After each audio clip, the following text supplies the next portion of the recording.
हाय, hello, नमस्ते. श्री स्वामी समर्थ. तुम्हा सर्वांचं पुन्हा एकदा स्वागत आहे. तर आज आपण बनवणार आहे कॅबेज कोफ्ता करी, म्हणजेच आपली पत्ताकोबीची कोफ्ते बनवणार आहे आणि खूप छान लागते. भन्नाट अशी रेसिपी आहे. ज्यांना आपली पत्ताकोबी आवडत नाही, पत्ताकोबीचं नाव घेतलं तरी काही काही लोकांचं नाक असं मुरगळल्यागत होते. ज्यांना कोणतीच पत्ताकोबीची भाजी आवडत नाही, ती सुकी असो कोणती पण करून दिली तरी ती आवडत नाही, त्यांना ते पण ही रेसिपी ही भाजी खातील अशी ही रेसिपी आहे. तर पत्ताकोबी होती फ्रीजमध्ये, अर्धी आधी मी केलेला होता झुणका, अर्धा बाकी होती. तर आज म्हटलं कोफ्ते बनवूया. तर मी बारीक असते आपली खिसणी, बारीक खिसणीने छान असं खिसून घेतलं आणि त्यातलं सर्व पाणी काढून घ्यायचं. जेवढं आपल्याला पाणी काढता येईल तेवढं सर्व पाणी काढून घ्यायचं आणि त्याच्यानंतर बाजूला ठेवायचं. तर बारीक जी खिसणी असते शक्यतो ते बारीक खिसणीनेच खिसून घ्या. त्याच्यानंतर यामध्ये मी थोडी हळद घेतलेली आहे, थोडासा गरम मसाला, जिरा पावडर, धना पावडर आणि 2 इथं मी मिरच्या कापून घेतलेल्या आहे. त्याच्यानंतर कोथिंबीर आणि आपली कोफ्त्याची चव वाढवणारा म्हणजे चाट मसाला. त्याच्यानंतर 2 चम्मच छोटे चम्मच मी बेसन पीठ घेतलेलं आहे आणि चवीपुरतं मीठ. आणि पत्ताकोबीचा जो ओलसरपणा आहे त्यामध्येच आपल्याला कोफ्ते बनवायचे, म्हणजे यामध्ये पाणी वगैरे काही वरून ॲड करायचं नाही. त्यातच छान असं बेसन आपलं मिक्स करून घ्यायचं. तर इथं मी छान मस्त आपलं बेसन मिक्स करून घेतलेलं आहे आणि याचे छोटे छोटे कोफ्ते बनवायचे. जास्त मोठे पण बनवायचे नाही, एकदम जास्त छोटे पण नाही बनवायचे. छान छोटे छोटे मीडियम साईजचे बनवून घ्यायचे, जेणेकरून तळले का आपले जसे आपण मोठे साईजचे मीडियम साईजचे मोठे मोठे आपण भजी तळून घेतो त्या टाईपमध्ये आपल्याला बनवायचे आहे, जेणेकरून आतमधून कच्चे नाही राहायला पाहिजे आपले कोफ्ते. आणि तुम्ही आवडीनुसार ना पनीर असेल तर यामध्ये पनीर टाकून मिक्स करू शकता यामध्ये, त्याने पण खूप छान कोफ्त्याला आणखी छान रिचनेस येतो. तर इथं मी आधी सर्व थोडे कोफ्ते करून घेतले आणि एक कोफ्ता तळून बघितला, म्हणजे काही कच्चा राहतो का का फुटतो का तेलामध्ये. त्याच्यासाठी मी काय केलं, एक कोफ्ता टाकलेला आहे आणि तो तळून बघणार आहे. तर यामध्ये तुम्ही पनीर पण असं छान बारीक मिक्स करून घ्यायचं आणि त्यामध्ये मिक्स करायचं. आणि जर तुम्हाला वाटलं की आपलं जे मिश्रण आहे ते थोडं ओलं, म्हणजे जास्त ओलं आहे, तर त्यामध्ये थोडंसं तुम्ही आणखी थोडं बेसन टाकून मिक्स करायचं. तर 2 चम्मच बेसन तर मला परफेक्ट झालेलं होतं. एक मीडियम साईजचा माझा कांदा होता आपल्या कॅबेजचा, तर त्यातला अर्धा मी आधी वापरला होता आणि अर्धा आता वापरलेला आहे. तर 2 चम्मच मी घेतलेला आहे, छोट्या साईजचा होता. तर तुम्ही बघितलं तर आपला कोफ्ता परफेक्ट झालेला ना, फुटलेला आहे ना, त्यांनी तेल ओढलेलं आहे आणि बरोबर झालेला आहे. तर मीडियम गॅसवरती कोफ्ते तळून घेते आता सर्व. गॅस मीडियम टू लोच ठेवायचा, हाय गॅसवरती तळायचे नाही. हाय गॅसवरती जर तळून घेतले तर मग आपले कोफ्ते आतमधून कच्चे राहू शकता आणि त्याची चव पूर्ण बिघडू शकते. म्हणून लो टू मीडियम गॅसवरतीच तळून घ्यायचे. कोफ्ते तळून झालेले आहे. आता ग्रेव्हीसाठी इथं 2 टमाटे घेतलेले आहे, 10-12 काजू घेतलेले आहे, 2-3 आपल्या लसणाच्या पाकळ्या घेतलेल्या आहे, नंतर अद्रक. हे छान आपल्याला मिक्सरला वाटून घ्यायचं आहे. तर इथं मी तेल घेतलेलं आहे आपल्या थोडंसं टाकून. तेल गरम झालं का त्यामध्ये जिरं टाकायचं आणि जे आपण वाटण करून घेतलं होतं टोमॅटोचं ते यामध्ये टाकायचं. तुम्ही इथं कांदा पण यूज करू शकता, पण आज मी कांदा यूज केलेला नाही. असं पण खूप छान लागते. टोमॅटोची प्युरी आणि ते वाटण आहे ते थोडंसं मी परतून घेतलं. त्यानंतर आपले बेसिक मसाले, धना पावडर, जिरा पावडर, त्याच्यानंतर थोडीशी हळद आणि आता आपल्याला लाल मिरची पावडर टाकायची आहे. जसं तुमच्याकडे तिखट खातात त्यानुसार तुम्ही मिरची पावडर घ्यायची आणि तेल सुटेपर्यंत आपल्याला हे वाटण छान परतून घ्यायचं. तर गॅस मी लो करून ठेवते आणि आणखी एक आपल्याला बॅटर बनवायचं. तर इथं बघा मी दही लावलं होतं घरी आणि किती छान मस्त दही झालेलं आहे.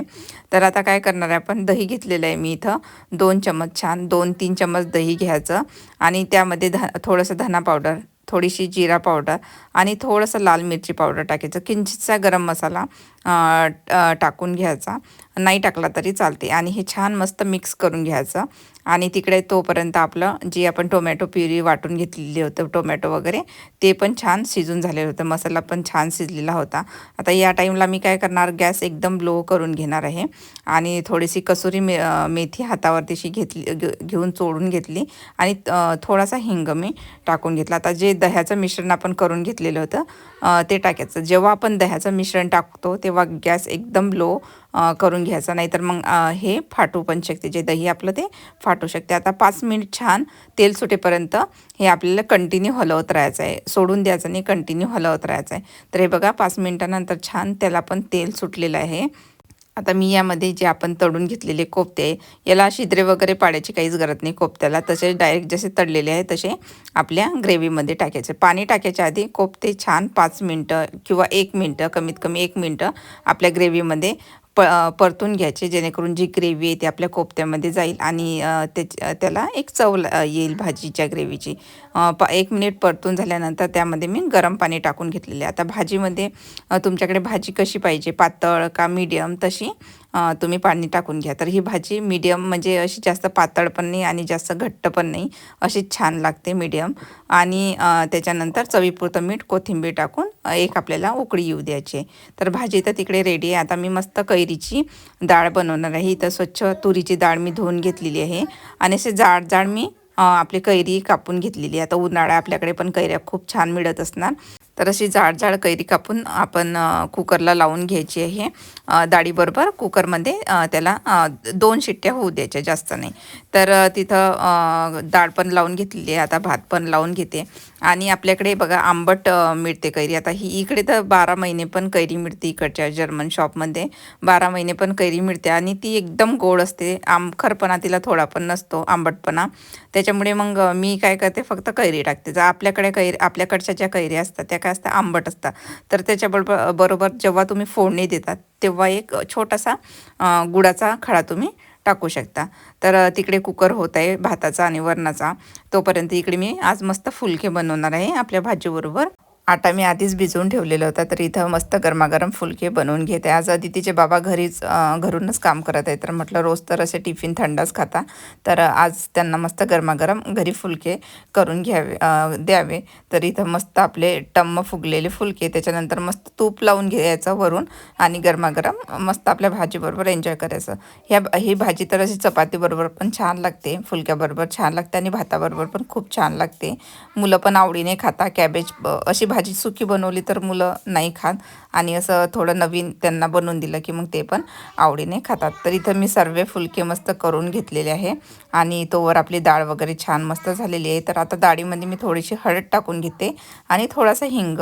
आपल्याला लोण्याच्या आधीच म्हणजे फेटायच्या आधीच आपल्याला हिंग आणि हळद टाकून घ्यायची आणि नंतर मग फेटून घ्यायचं. नंतर थोडं पाणी टाकून आणखी छान आपली डाळ फेटून घ्यायची. कैरी आहे त्याच्यामुळे ते कैरी थोड्या थोड्या फोडा राहतात त्यामध्ये. एकदम फेटल्यानंतर एकदम मॅश ती होत नाही आणि झाली तरी काही हरकत नाही.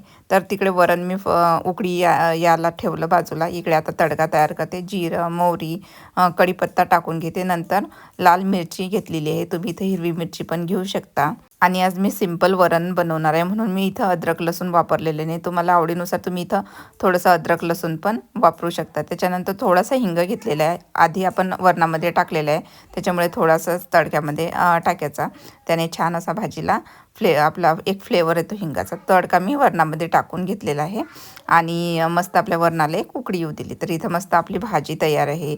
गरमागरम मस्त भात, वरण, फुलके आणि तोंडी लावायला कांदा घेतलेला. अशी मस्त गरमागरम आणि सिंपल आणि स्वादिष्ट अशी आपली थाळी रोजच्या जेवणाची तयार आहे. तुम्हाला आजची रेसिपी कशी वाटली ते कमेंट करून नक्की सांगा मला. तर आणि तुम्ही पण नक्की करून बघा. तर सर्व कामं आवरून घेतले आणि मला जायचं होतं सिटीमध्ये, थोडं काम होतं. मस्त दुपारचं जेवण करून घेतलं, सर्व क्लिनिंग वगैरे केली. मुली किंडरगार्टन स्कूलमधून यायच्या बाकी होत्या. आज अदितीचे बाबा घरी होते, त्याच्यामुळे मला ते टेन्शन नव्हतं. त्यांना म्हटलं तुम्ही तेवढं मुलींना घेऊन या, मला थोडं काम आहे, तेवढं मी माझं काम करून येते. तर चला मग आजचा व्हिडिओ इथंच थांबवते. आशा करते आजचा व्हिडिओ तुम्हाला नक्की आवडला असणार आणि व्हिडिओ कसा वाटला आणि आजची रेसिपी कशी वाटली ते कमेंट करून नक्की सांगा. आणि ही कोफ्ता करी नक्की करून बघा. तुम्हाला पण आणि तुमच्या घरच्यांना पण नक्कीच आवडेल याची मी गॅरंटी देते, कारण खूप छान भाजी झालेली होती. चला मग परत भेटूया. तोपर्यंत स्वतःची काळजी घ्या. मस्त राहा. Bye bye.